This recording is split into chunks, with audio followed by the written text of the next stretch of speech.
পকেটে টাকা না থাকলে বোঝা যায় দুনিয়াটা কত কঠিন। আত্মসম্মান থাকা ভালো, কিন্তু অহংকার নয়। তুমি কতটা সুন্দর সেটা তোমার রূপ দেখে নয়, তোমার মন দেখে বোঝা যায়। তুমি কতটা শিক্ষিত সেটা তোমার ডিগ্রি দেখে নয়, তোমার ব্যবহার দেখে বোঝা যায়। তুমি কতটা সুখী সেটা তোমার হাসি দেখে নয়, তোমার নীরবতা দেখে বোঝা যায়। তুমি কতটা ভালোবাসো সেটা তোমার উপহার দেখে নয়, তার প্রতি তোমার আচরণ দেখে বোঝা যায়। অসম্মানের থেকে বড় আর কোনো কিছুই নেই। কেউ তোমাকে একবারের জন্য ছোট করলেও তাকে চিনে রেখো এবং তার থেকে দূরে থেকো, কারণ প্রশ্রয় পেয়ে সে একই কাজ বারবার করবে। সম্মান জিনিসটা আয়নার মতো, তুমি কাউকে যতটা দেবে ঠিক ততটাই ফেরত পাবে। বিবেক হচ্ছে পৃথিবীর সবচেয়ে বড় আদালত। সব সময় কারোর দোষ খুঁজে বেরিও না, পারলে তাকে সমাধানের পথ দেখিয়ে দাও।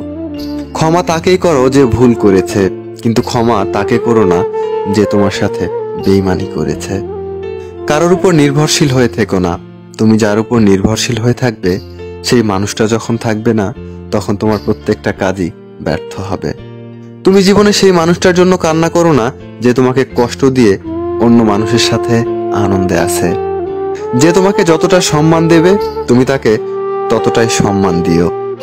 তার অধিক বেশি সম্মান দেওয়ার চেষ্টা করো না, কারণ এই যুগের মানুষগুলো সম্মানের চেয়ে বেশি স্বার্থের জন্য চলে। স্বার্থ ফুরিয়ে গেলে সম্মান দেওয়াটাকেও ভুলে যাবে। যে আপনাকে অপশনাল মনে করে তাকে কখনো পার্সোনাল ভাববেন না। যে আপনাকে 2 পয়সার গুরুত্ব দেয় না, তাকে আপনি 1 পয়সারও গুরুত্ব দেবেন না। পানি যেমন ঠান্ডা হতে হতে একসময় বরফ হয়ে যায়, ঠিক তেমনি একটা মন অনেক কষ্ট সহ্য করতে করতে একসময় পাথর হয়ে যায়। যেদিন দেখবে রাগ অভিমান করা ছেড়ে দিয়েছি, সেদিন বুঝবে ভালোবাসাটাও আর নেই। কারোর সাথে কথা বলার মাধ্যমে নিজের ভালো লাগা ক্রিয়েট করবেন না, এটা খুব বাজে রকমের একটা খারাপ লাগার কারণ। তাই কারোর সাথে কথা বলার এমন অভ্যাস করবেন না যাতে সে মানুষটা কথা বলা বন্ধ করে দিলে আপনার শ্বাসকষ্ট হয়। পাওয়ার পর যদি মর্যাদা দিতে না পারো, তাহলে হারানোর পরে কেঁদো না। ভুল করতে সময় লাগে না, কিন্তু ভুল শোধরাতে অনেক সময় লাগে। কখনো কখনো সারা জীবনও কম পড়ে যায়। যদি তুমি সুখী জীবন চাও, তাহলে এটাকে কোনো লক্ষ্যের সাথে বেঁধে ফেলো, কোনো মানুষের সাথে অথবা কোনো বস্তুর সাথে নয়। আমি কখনোই কারোর কাছে কিছু পাওয়ার প্রত্যাশা করি না, কারণ কারোর কাছে কিছু পাওয়ার প্রত্যাশা করাটা সব সময় দুঃখের কারণ হয়। আজ যারা ফিরিয়ে দিচ্ছে, কাল তারাই কাছে পাওয়ার জন্য মরিয়া হয়ে উঠবে।